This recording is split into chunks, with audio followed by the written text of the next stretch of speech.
Assalomu alaykum. Nega arab tili o'rganuvchi o'quvchilarning 80% aynan ayn harfida qiynalishadi? Bugun mana shu darsda bularni ko'rib chiqamiz. Nega to'g'ri talaffuz qilish kerak ayn harfini? Ayn harfini to'g'ri talaffuz qilmasa nima bo'ladi? Nega aynan 80% o'quvchilar mana shu harfda qiynalishadi? Bugun mana shularni ko'rib chiqamiz. Yana bitta zo'r narsa bor. Bu harflarni oson talaffuz qilish bo'yicha 3 ta texnikani sizlarga beraman. Dars davomigacha albatta oxirigacha o'tiring. Avvalambor birinchi navbatda o'zimni tanishtirib o'tmoqchiman. Sababi nega inson ilm olayotganda kimdan ilm olayotganini bilish kerak. Shu sababli ham qisqa qilib o'zimni tanishtirib o'taman. Ismim Zakariya Sayyid. Arab tilida 12 yildan oshiq tajribaga egaman. 4-5 yildan beri arab tilida jonli, ya'ni offline va online tarzda dars berib kelmoqdaman.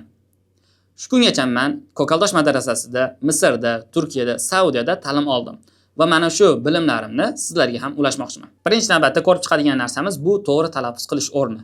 Nega to'g'ri talaffuz qilish kerak? Sababi agar siz bitta harfni noto'g'ri talaffuz qiladigan bo'lsangiz, o'sha ma'no umuman o'zgarib ketishi mumkin, so'zdagi ma'no.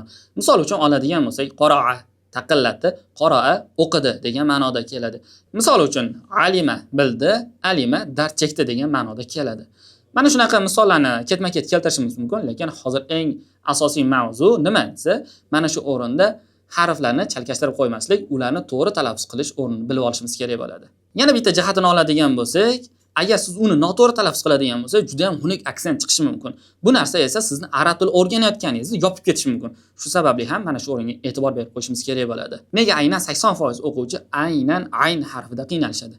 Birinchi navbatda ayn harfini mahrajini to'laqonli tushunib olishmaydi. Ya'ni nazariy qismini yaxshilab bilib oladigan bo'lsa, o'sha nazariy qismida o'zi aytib qo'ygan bo'ladi. Qanaqa joydan chiqadi desa, ayn harfi halqumning o'rtasidan chiqadi. Demak, biz urg'uni qaysi joyga berishimiz kerak bo'ladi? Talaffuzni halqumning o'rtasiga berishimiz kerak bo'ladi. Agar siz o'sha narsani bilmaydigan bo'lsangiz, nima bo'ladi? 1000 marta ayn deyishga harakat qilsangiz ham o'sha joydan chiqmasligi mumkin. Nega? Chunki bizni urg'uyimiz qaysi joyda bo'ladi? Umuman biz tushunmaydigan joyda bo'lishi mumkin. Sababi bitta narsani bilib olishimiz kerak bo'ladi. Tilning vazifasi gapirish, ya'ni so'zlash, nutq qilish. Miyaning vazifasi esa o'ylash bo'ladi. Agar siz o'sha miyaga to'g'ri yo'nalish beradigan bo'lsangiz, albatta u sizga nima qilib beradi? Qiyinchilikni kamaytirib beradi. Birinchi navbatda o'sha aytganimizdek, nazariysini qaysi joydan chiqishini bilib oladigan bo'lsak, harfni o'sha joyga urg'uni berib, nima qilamiz? O'zimiz mashaqqatimizni kamaytiramiz va harfni ko'ngildagidek chiqaza olamiz. Mana o'zim o'quvchilarim doimo so'rashadi, ustoz qanaqa qilib arab tilida harfni, ya'ni ayn harfini chiqazsak bo'ladi? Ya'ni ulardan menga kelishdan oldin ba'zi bir ustozlardan o'rgangan bo'lishi mumkin yoki qaysi joyda ko'rib qolgan bo'lishi mumkin. Ya'ni yelkalarini devorlarga urish. Bu inson o'ziga aziyat berishlik bilan barobar bo'ladi yoki tomog'ini bo'g'ib olishlik. Tomog'ini bo'g'ib olish nega kerak u joyda? Shunchaki oddiy tushunsa bo'ldi. Ya'ni ko'krak qafasida yig'ilgan havo mana shu halqumi o'rtasiga kelib to'xtash kerak. Inson o'shani o'zi to'xtata olsa bo'ldi. Uni bo'g'ish yoki orqasini devorga urish kerak bo'lmaydi. Mana shu narsani tushunib oladigan bo'lsa nima bo'ladi? Halqum o'rtasi to'xtatadi havoni va o'sha joydan chiqarish nima qiladi? Boshlaydi. Va ana o'shandagina nutqingizga nima bo'ladi? Ayni harfi chiqib keladi. Mana shuni bilib olsak oson yo'li bo'ladi. Ya'ni siz o'zingizni qiynab shart emas. Masalan, bir xillar aynni juda ham qiynlashtirib oladi. Masalan, ayn qilib tomog'ini ham ortib qo'yish mumkin. Bu joyda qiriladigan o'rin yo'q tomoqda aynda. Shunchaki yengil holatda ham talaffuz qilsangiz bo'ladi. Bu narsani bilib olsangiz bo'ldi. Demak, birinchi navbatda ayn harfini nima qilamiz? Ko'rinishlarini o'rganib chiqamiz. Ya'ni u qanaqa holat yoziladi, qanaqa ko'rinishda bo'ladi, mana shularni o'rganib olamiz. Demak, birinchi navbatda mana ayn harfini oladigan bo'lsak, mana bu alohida shakli hisoblanadi, ya'ni mustaqil holati shakli bo'ladi. Endi esa ayn harfi so'zni avvalida kelsa, ya'ni ayn harfi bilan boshlansa so'z qanaqa bo'ladi desa, mana bu holatda bo'ladi. Ayn harfi so'zni o'rtasida qanaqa bo'ladi deyilganda, mana bu holatda bo'ladi. Ayn harfi so'zni oxirida ishtirok etsa qanaqa bo'ladi desa, mana bu holatda bo'ladi, ko'rinar ekan. Demak, ko'rib turganimizdek, birinchisi so'zni avvali va so'zni o'rtasida nimasi tushib qoldi? Ayn harfini mana bu joyi tushib qoldi. Demak, ayn harfi so'zni avvalida, so'zni o'rtasida nima qilar ekan? Asosiy qismini saqlab qolar ekanda, so'zni oxirida kelganda esa nima?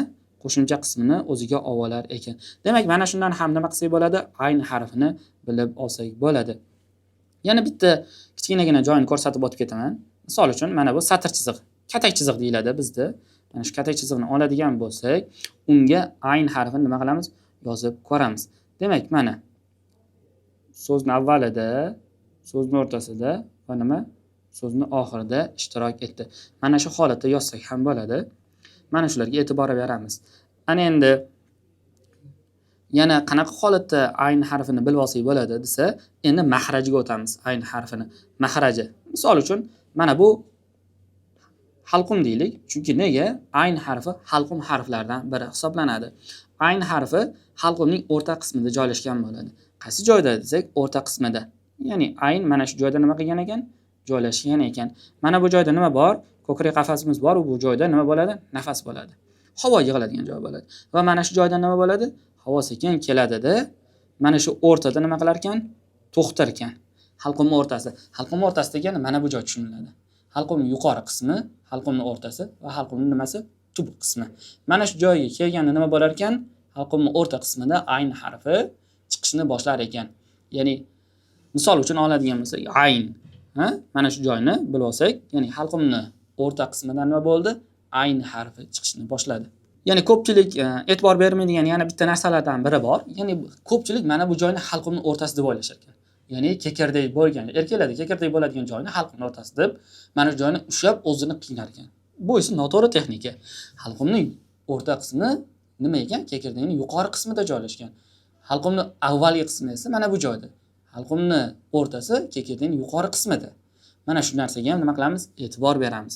Mana shunda ham odam o'zini qiynab qo'ymasligi kerak. Tushunarli bo'ldi? Darsning avvalida aytib o'tgandim, siz uchun 3 ta texnikani beraman deganim esingizda bo'lsa. Mana shu joyga yetib keldik. Demak, birinchi texnikamiz ayn harfini oson holatda talaffuz qilish. Ya'ni nima qiladi bu joyda? A, o'zimiz biladigan a tovushini nima qilamiz? Uzunroq qilamiz.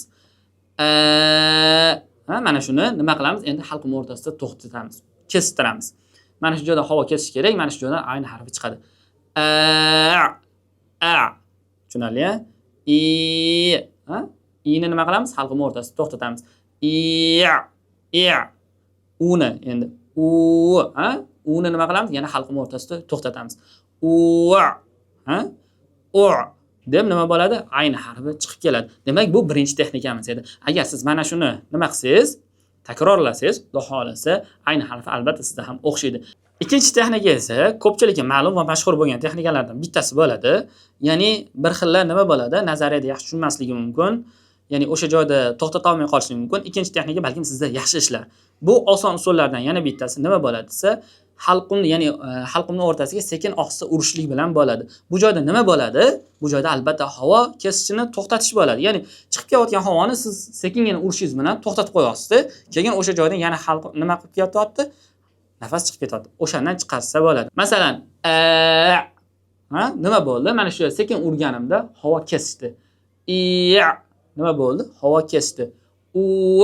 Havo nima bo'ldi? Mana shu yerda kesishib, keyin talaffuzga chiqib ketdi. Mana shu talaffuzga chiqib nutqimizga kelganda ayn harfi chiqib keladi. Agar siz mana shu mashqni ham bajarib ko'radigan bo'lsangiz, albatta ayn harfi oson holatda chiqadi. Uchinchi texnikamiz esa olma mashq hisoblanadi. Siz olmani olasizda, kattaroq olma bo'lsa, undan ham yaxshi bo'ladi. Kichkinasini olib qo'ymang, chunki yeb qo'yishingiz mumkin bo'ladi. Kattasini olasiz, kattasini olgandan keyin tishliysizda mana shu holatda ham chiqsa bo'ladi.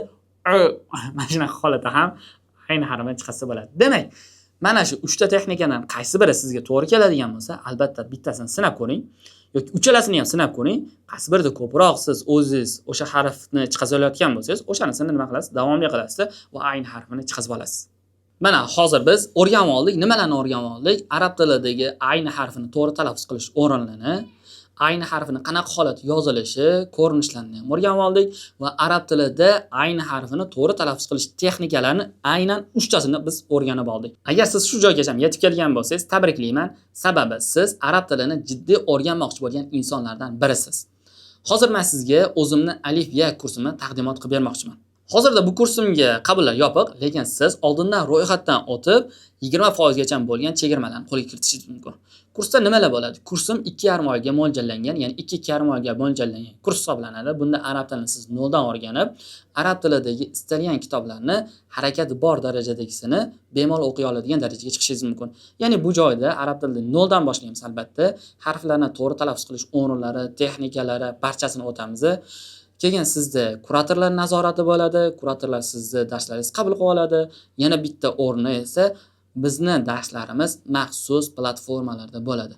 Ya'ni bu maxsus platforma qanaqa bo'ladi desa, Telegram yoki boshqa platforma emas, balki maxsus darslar uchun xoslangan platformada bo'ladi. Bu platforma sizni doimiy holatda nazorat qilib tura oladi. Ya'ni ustozlar nazoratidan tashqari sizda nima bo'ladi? Platformani ham nazorat bo'ladi. Agar siz oilangiz uchun yoki farzandingiz uchun yoki o'zingiz uchun oladigan bo'lsangiz, bu joyda siz uni dars qilayotganini, ko'rayotganini bemalol ko'rib tursangiz bo'ladi. Ya'ni darsda shunaqa platformada shunaqa tizim ishlanganki, siz bitta darsni ko'rmasdan ikkinchi darsga o'ta olmaysiz. Uyga vazifalarni bajargan bo'lsangiz, bajarmagan bo'lsangiz, hammasini nima bo'ladi? Hisoblab boradi. Masalan, umumiy holatda darsni necha soat ko'rdingiz, necha soat vaqtingiz darsga ketdi, hammasini hisoblab sizga ko'rsatib beradigan platforma hisoblanadi.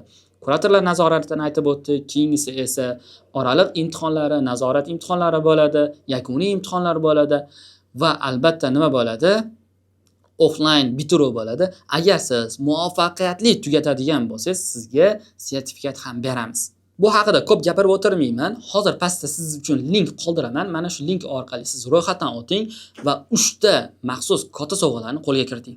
Birinchisi 20% dan oshiqroq chegirma. Ikkinchisi esa 7 kunlik maxsus arab tilidagi harflarni to'g'ri talaffuz qilish texnikalari bilan ularni o'rgatib chiqqan video darsliklarim sizga beriladi. Buning qiymati esa 200 ming so'mdan oshiq hisoblanadi. Uchinchisi esa arab tilidagi barcha harf mahrajlari jadvali sizga beriladi. Bu jadval esa arab tilidagi harflarni doimo ko'z oldingizda ko'rib turishingizga imkoniyat beradi. Shuning uchun hoziroq pastdagi havola orqali ro'yxatdan o'ting va chegirmalarga ega bo'ling.